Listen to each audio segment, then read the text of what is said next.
Hai semuanya, jangan tonton di saluran Wheeler. Hari ini saya akan tunjuk cara potong dan edit video dalam CapCut ataupun ringkaskannya. Untuk ringkaskan, senang saja. Kita guna slider dan potong dari sisi yang kita nak. Kalau nak potong atau pangkas video, letak slider pada frame yang kita nak dan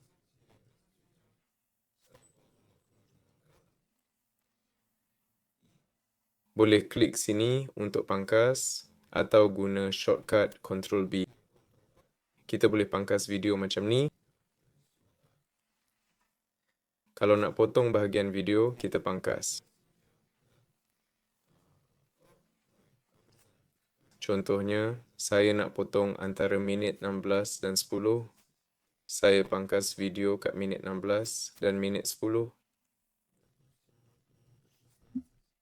Lepas tu buang bahagian tu guna delete atau klik kanan.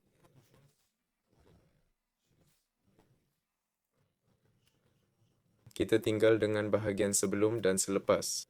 Dah siap? Sila like, subscribe channel ni. Semoga hidup anda baik. Jumpa lagi semua.